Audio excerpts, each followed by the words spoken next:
back on the other side of the Tuileries and briefly in front of the Louvre, and then still hugging the River Seine, plus the Grand Palais, which hosts so many famous art exhibitions, and then eventually we'll come into view of the Eiffel Tower, of course, and the Champ de Mars on the opposite side of the Seine, getting into the business end of the race, heading towards 30 kilometers, still hugging the River Seine, and eventually just breaking off to head towards Auteuil, and we pass the Roland Garros, where the French Open is staged every year, into the Bois de Boulogne, which is the biggest green space in the west of Paris, into the very, very well-heeled, chic area of Auteuil, past the Fondation Louis Vuitton, which is another modern art complex, and then eventually back for the final couple of kilometres to almost where we started,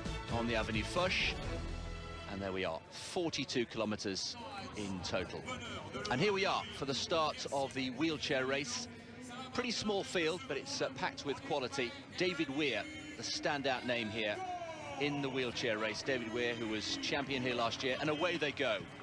We are underway in Paris with the wheelchair race. The women's and men's starts will be coming up very shortly, but David Weir against Heinz Frey. Heinz Frey, Mara, astonishingly still going strong at age 60. Yeah, amazing. He's been to 9 summer and 6 winter Paralympic Games, winning 15 medals in total since 1984, so a real veteran in this wheelchair race today.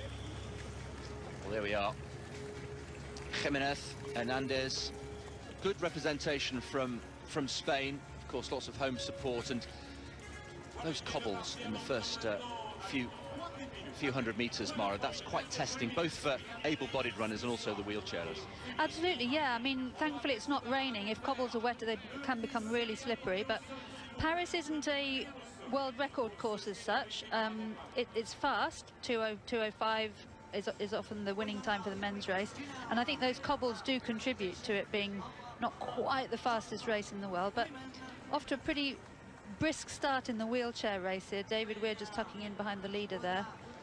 Yeah, David Weir, who of course is something of a veteran in this discipline. He'll be racing in London after Rio 2016, concentrating on the road, and they're just confirmation of the weather conditions, as Mara mentioned, around 12, 13 degrees. It's almost perfect, and so hopefully we'll get these races done.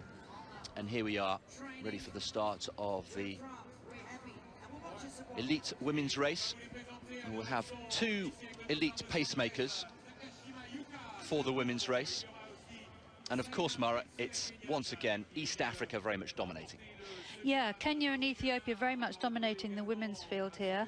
And Kenyan-born Desi Makonnen now running for Bahrain also. We have a Japanese athlete. So we're almost ready for the start of the... Don't mess it up, madam.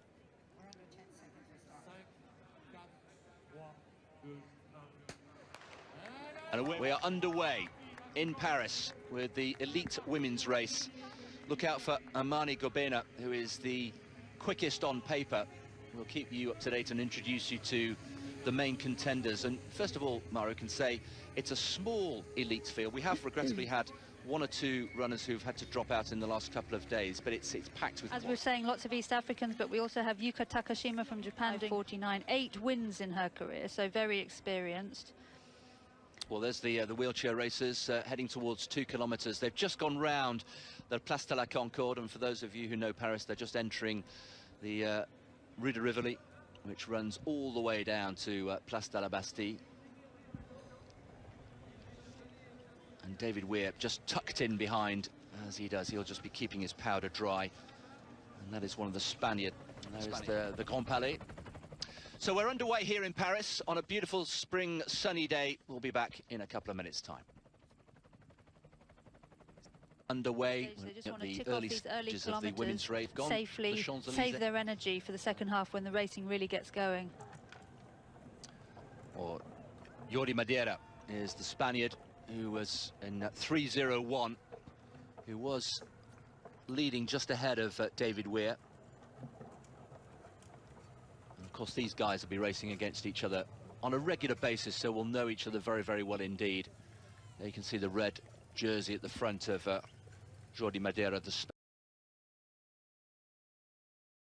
conditions for marathon racing today.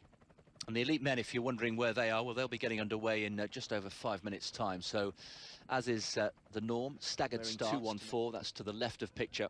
And Wudesa Shito from Ethiopia wearing 2:15. So they'll be setting the pace. And tucked in behind them, Mara, really all the main names, the main protagonists, including Armani Gobena. Yeah, Armani Gobena, very experienced athlete. She's already won in Mumbai this year, but she won't have it all her way. In the orange vest there is Ruth Chepngetich from Kenya. She's an interesting athlete. She won her debut marathon in Istanbul last autumn in a time of 2:22:36. So new to the marathon, inexperienced, but she's started at a very high level. She ran the World Half Marathon Championships just 2 weeks ago, finishing in 13th place in 69:12, which isn't a super fast half marathon time, but I think in a few minutes' time. Meanwhile, in the wheelchair race, we can see Madeira there in the long sleeve top. I'm not quite sure whether he needs those long sleeves today, but he's wearing red. And David Weir just moving ahead on cue. Right. Here we are for the start of the elite men's race. Lots of French interest as well. There is Tariku Bekele, younger brother of Kenenisa. Once again, it's Kenya and Ethiopia dominating. Kenyans and Ethiopians, of course, being introduced to the crowd. We have another Hailey, but not the Hailey, Mara. Yeah, several French athletes in this race. Favourite being Benjamin Choquer, recently ran a PB at the World Half Marathon of 60. We are waiting for the signal. Paul Lonyagata from Kenya, defending his title.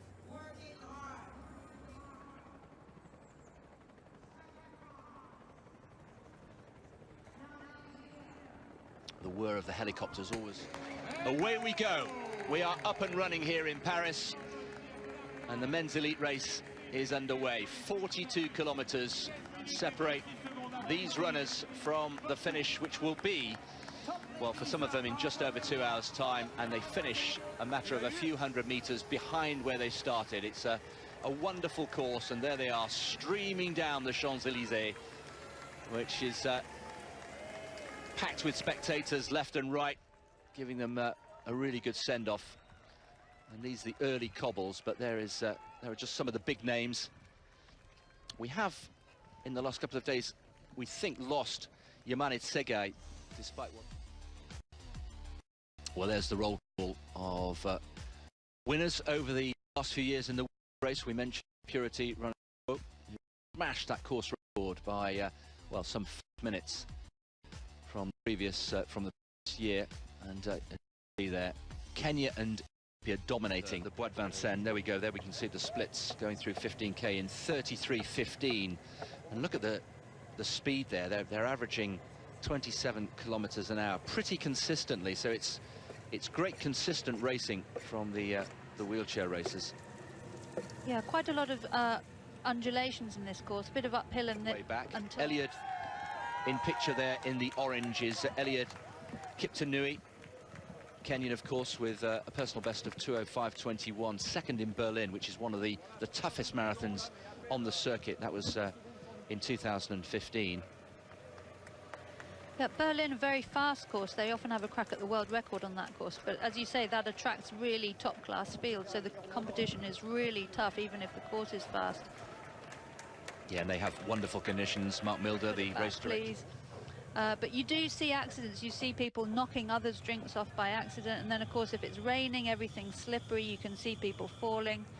So thankfully today it's dry in Paris. Hopefully we won't see any accidents like that. Wheelchair races through 20 kilometers, and the pace has just dropped off a little bit there. But they're approaching halfway, so they've come out of the Bois de Vincennes, and they're making their way back now northwest, in a more northwesterly direction, and they will be soon heading back towards the Place de la Bastille, and at that point they will drop down to the River Seine, and they'll be using the the Seine as a handrail, as John Disley once famously said of the River Thames. John Disley, of course, one of the co-founders of the London Marathon and the architect of that particular route. But the Paris Marathon is spectacular. Apologies for the jerkiness on pictures, but we're reliant, of course, on satellites to bring you these pictures. All that to come, of course, in a few years' time. Meanwhile, there's business to be done here on the streets of Paris. The men approaching 10 kilometers. They went through 5 in 14:54, just a few seconds outside the course record. So we'll be keeping an eye on how this second 5-kilometer stretch has gone. And to the naked eye, Mara, what do you sense? Do you sense that they are maintaining that pace? Yeah, it looks pretty steady, nice and relaxed, nice and constant, nothing flashy. They are a lot of them are sweating a bit more than I was expecting, and the sun has come out. So I'm just wondering if the temperature has gone up a touch. I mean, it's still relatively early in the morning. We had 12 to 13 degrees just before the start, which really is ideal for marathon running. Not much sign of wind from the trees behind the athletes. There is our defending champion, just a tall, upright figure, left of picture there, just disappearing out of shot. Paul Lonyangata, who was so impressive last year. His wife, who won the women's race last year, not running this year. That was quite a nice story, though, wasn't it, last year? Yeah, absolutely. I won't put you on the spot and ask how many husband and wife winning combinations we've had over the years. I'm sure it's in the Guinness Book of World Records somewhere, but yeah. I mean, you can just see from both these races how the East African, Kenyan and Ethiopian athletes, and of course Eritrea, how they dominate distance running. And of course now one of the athletes in this women's race, Desi Mukonin, Ethiopian born but now running for Bahrain. We've seen a lot of transfers of allegiance from African countries to Bahrain, Turkey, Azerbaijan, Qatar, and a lot of that came under a lot of criticism, and the IAAF in February decided to freeze the transfer of allegiance process. A group of 3 competitors just behind him. In the men's race, the pacemakers still doing an excellent job there. Still a very big lead group in the men's race. Mentioning Paul Lonyangata and his confirmation of his victory last year in 2010, and you can see their domination, really, Kenya and Ethiopia in this marathon in Paris over the last few years. In fact, the last French, we have to go all the way back to 2002. We haven't had a French. Wheelchair racers are through 30 kilometers, and it's good news for home fans because Julien Cassoli is leading the way marginally. We've still got this group of 4. David Weir from Great Britain, the defending champion, is still in there. Hiroki Nishida is also in there as well, as is Jordi Madeira. So we'll follow the finishing stages of that men's wheelchair race as we get it. Meanwhile, the men are approaching 15 kilometers. They're still in the Bois de Vincennes. They've just gone through 15 kilometers. And the pace, I think I agree with Mara, looks to have picked up, and the pacemakers looking very brisk indeed. Yeah, so they have slightly picked up the pace between 10 and 15k. 44:55 through 15 kilometers. So we're looking at something between 2:05:30 and 2:06. And they're 40 seconds down, as you can see. They're on course record pace. Course record held by Kenenisa Bekele. In the orange there, Ruth Chepngetich at the front of that group. She looks very relaxed and easy at the minute. Something of the Mary Keitany about her, actually, isn't it, in terms of stature and style? Yeah, very small, very slight.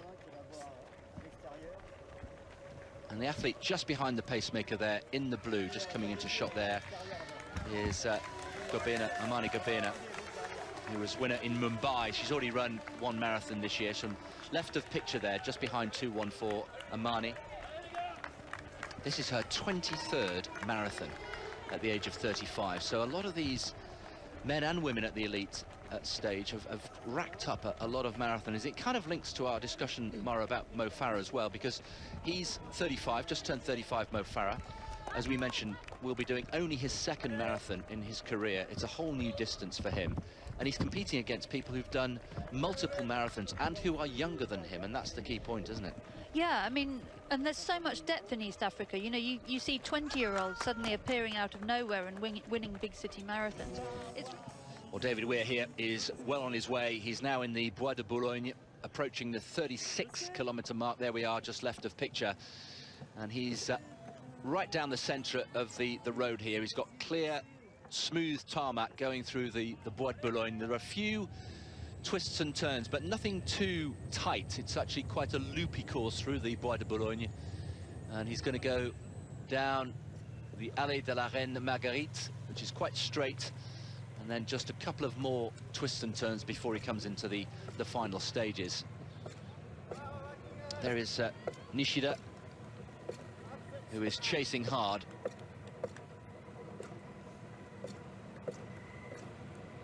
And blowing very hard as well. But Nishida, who was third in Berlin, 34 years old, so he's got a 4-year advantage age-wise on David Weir.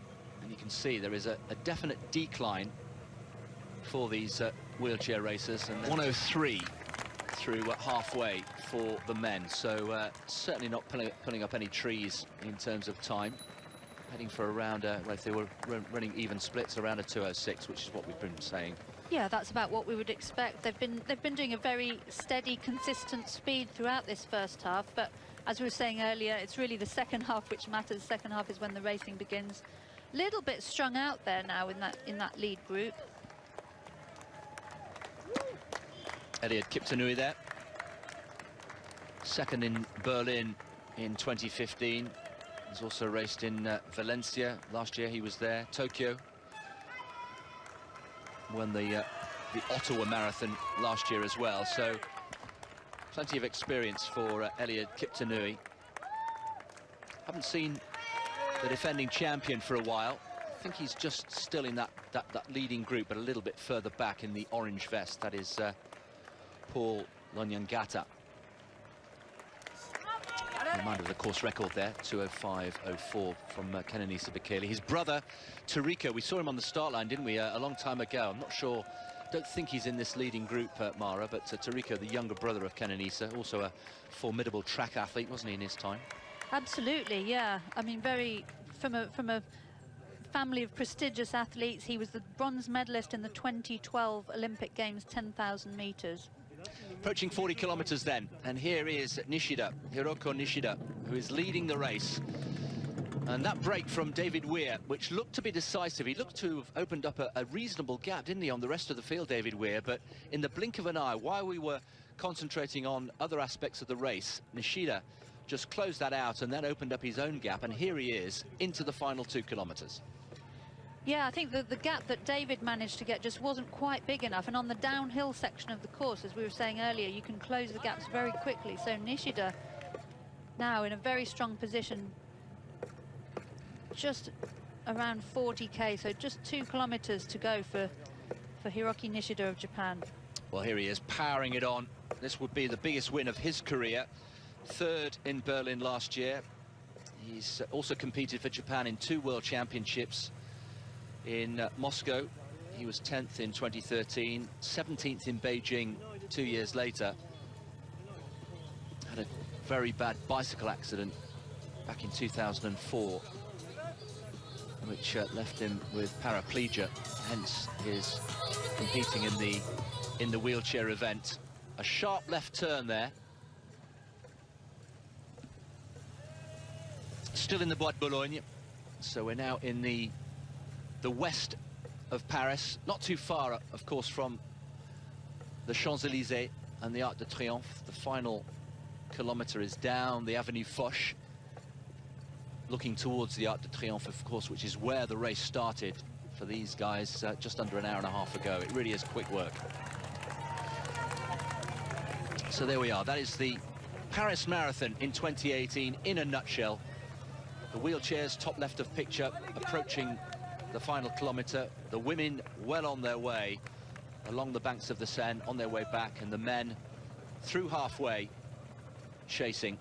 And we've already seen actually 1 or 2 of the elite women, Mara, who've been reeled in by the men.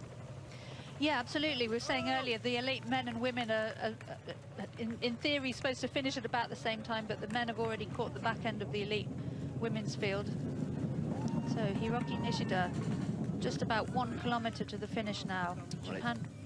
Japan, of course, with Tokyo 2020 Olympic and Paralympic Games coming up, putting an awful lot of effort into Paris sports at the moment, and Nishida will be hoping to impress the selectors if he can win this race today. Yes, and of course Japan, a country you know so well, Mara. What will this do, this victory for Japanese marathon running and wheelchair athletes? Yeah, I mean, Japan has real depth in wheelchair racing. I mean, Nishida's the only one here today, but I think in the London Marathon, which is the World Cup now, we'll see a lot of Japanese athletes. There's a lot of depth, a lot of competition. We're only 2 years out now, so, you know, we're well into the time when the athletes want to be posting qualification times, winning big races, proving their worth to get onto that Japanese team. Well, this is a wonderful moment approaching for Hiroki Nishida. Can he just continue to push on? It looks as though he's got enough room for comfort. He's got a big lead over David Weir. And it was a great response, wasn't it? Because we all thought that David Weir had made a winning, decisive break, but not a bit of it. And that's very rare that we see David Weir reeled in. And with all due respect to the rest of the field, this is not, we haven't got Marcel Hoek here, we haven't got the really big guns in Paris, have we? So we just wonder whether that's a bit of a question mark from a British perspective on David Weir for London in 2 weeks' time. Yeah, I mean, they race so often, you know, they're going to have days when they're not 100%, so it's possible David hasn't had the best day, but, you know, really aggressive racing from Nishida here, really pulled Weir back when Weir tried to get away, and yeah, very impressive. Well, David Weir, this is his first full marathon of 2018. He took a long break, back onto the cobbles, and the finish line will come into sight very shortly indeed. There's the clock. Remember the winning time last year, 1:29.22 from David Weir. David Weir, who won the Lisbon half marathon back in March. But this is testing now after the smooth roads of much of this course, the les pavés, as they're called in French, the cobbles, which adorn most of the big roads in the center of Paris. But here he comes. What a moment this is for Hiroki Nishida. 42-kilometer mark just coming into sight, and so just a few hundred meters to go. And surely now victory is secured. He's got the streets of Paris, the freedom of Paris for Hiroki Nishida. Quick glance over his shoulder there, but he didn't need it. He's got a huge gap.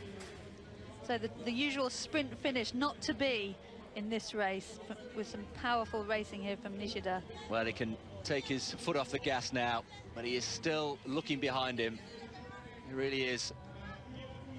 And onto the mat, and David Weir comes through to take a creditable second place.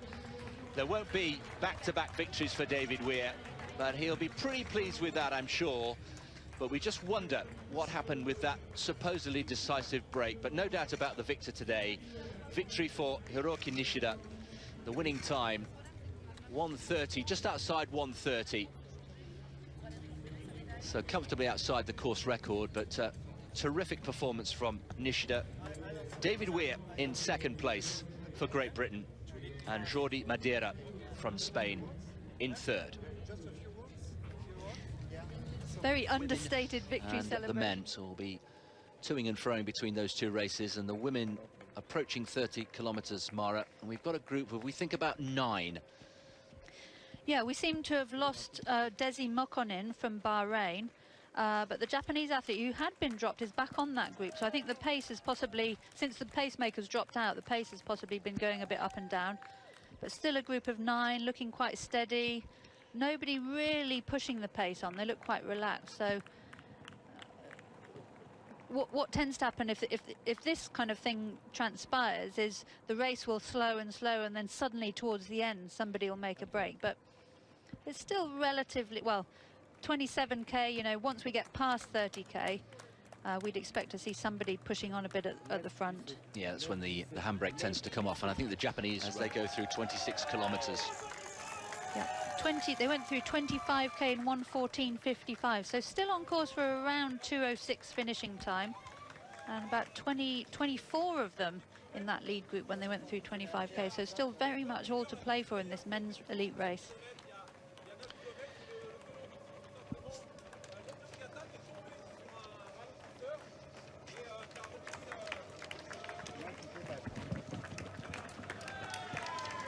Oh, just some jostling for position there as we come into another drink station. So important to get your approach right.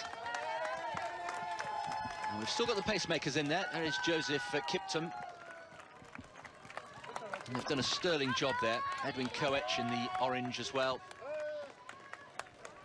Paris, one of the city marathons who don't put the pacemakers in designated strips to distinguish them from the elite athletes themselves, which can be slightly confusing. Yeah. It's no good just focusing on your own drink. You've really got to be aware of what's going on around you. But I don't think she could have avoided that collision. It just happened so fast. They're running at quite a speed. So... Meanwhile, the men who are chasing hard, and by our calculations, we think that the men probably will catch up and reel in the leading women by the end of this race. They're already through 33 kilometers, and they are less than a mile behind, and obviously running at a much quicker pace. Yeah, so that injection of pace we saw from Longyangata reduced the lead men's group down to about half of what it was. Quite spread out now. Paul looking pretty comfortable, I must say. Having a good look around him. I think he's planning his next move. Yeah, it looks like a cat and mouse, a sort of rope-a-dope type tactic, and here they are coming up to the very same water station that we saw the women at a few moments ago. So that's how close they are. And in the men's case, that looks to have passed off very smoothly and without incident. But how many times do we see that happen? I hate to use the word carnage, but it is quite ugly and quite distressing to watch sometimes, isn't it? Yeah, I've seen people fall and sort of really jar their back as they go down. I've seen people, you know, smash into the tables. All sorts of things can happen, and especially if the ground is wet, which today, fortunately, it isn't. But, you know, you've really got to have your wits. And it's not just on the amateur runners, it's on the elite women. It just gives you an idea of how much quicker the men are travelling than the women. Another slight glance over the shoulder for Betsy Siner. Of course, she won't know this course intimately. She's never run it before. She's never run the full marathon distance before, but that looks to be a healthy lead to me. But she still has just over 2 kilometers to go. Yeah, she just needs to keep the pressure up. You know, the last thing she wants is the others catching her up in the last kilometre. She really needs to keep up the pressure to maintain that gap long enough so that she can, you know, be comfortable in the last kilometre. Well, she is one of the chasing group there. Asabesh Afawak, who was very much part of that group of 8 for so long in the race. And here are the men, and they are so close to overtaking the leading women. I think it's fair to say that one of these 3 will win the race and will finish probably ahead of the leading woman. 40 kilometers through, 2 kilometers to go in Paris in the sunshine. Paul Longyangata just a moment ago looking very comfortable, looking like he was just waiting to pounce there.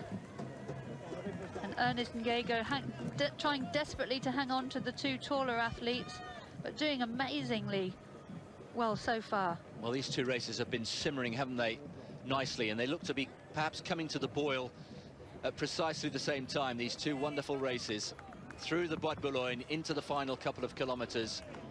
The chasing men has a group of 3 just become a group of 2. We are seeing perhaps a little gap. Ernest trying to work so hard to get back on level terms with Paul Longyangata, the defending champion, and Matthew Kisorio. And there you can see that reeling in another one of the elite women, very sportingly just moving aside to let them through.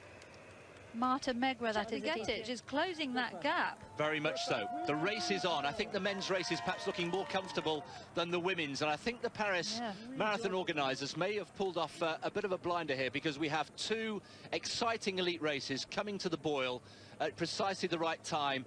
Glances behind for both the leaders of the 2 races. Betsy Siner couple of glances over her shoulder, but I don't think she could see Ruth. And Ruth really working hard to close that gap. So the women's race, by no means over yet. Not at all. I think they've got 400 metres to go. So Ruth, is she drawing onto Betsy Seiner's shoulder? I think she is. She's doing more than that. She's taken her in. So Paul Lonyangata, we think, is well away. And Betsy Seiner has responded. Having been overtaken momentarily, we've got a sprint finish here in the women's race. Let's just watch Paul Lonyangata come home. He's going to be coming into the Avenue Foch. There he is, the last few hundred metres or so, 42 kilometres just coming into view. A real race, though, a real dust-up coming in the Paris sunshine behind in the women's race. It's going to be Kenyan victory for Paul Lonyangata for the second year running. He was a winner here last year in a much more comfortable position, but Paul Lonyangata will make it a double in Paris in the sunshine. Winner in 2017, convincingly so. Winner again here in 2018. He makes it a personal double. The first man to do so since Steve Brace in the 1990s. Paul Lonyangata wins for the second year running, and it is victory also for Betsy Seiner. Would you believe it? She hung on to take victory, to make it a Kenyan double. Victory in her first ever full marathon. Second place in the women's race. Ruth Chepngetich, who gave it a real go in those final few hundred metres. But all credit to Betsy Seiner. What a performance in your first ever marathon. Really fast. Just shows the incredible strength and depth in the East African runners. Well, it's almost a complete Kenyan podium. Just one Ethiopian out of the 6 athletes who are on that podium. Gulumi Chala. Otherwise, it's Kenya all the way, and that just about sums up the domination, really, of Kenyan running. And here is how Paul Lonyangata completed that victory. And again, you mentioned it, he looks so comfortable. Yeah, I'm sure he'll be back next year to try and do 3 victories in a row. Yep, go for the hat-trick. Wonderful. What do you think of the joint podium presentation? You like it? Yeah, I think it's a good idea. It's nice to make it a joint event when they've tried to get the joint finish, and it really worked out. Including Rotterdam today and London and Boston coming up, 2 of the World Marathon major marathons. Yeah, we've had Kenyans and Ethiopians dominating this race, but of course the same will be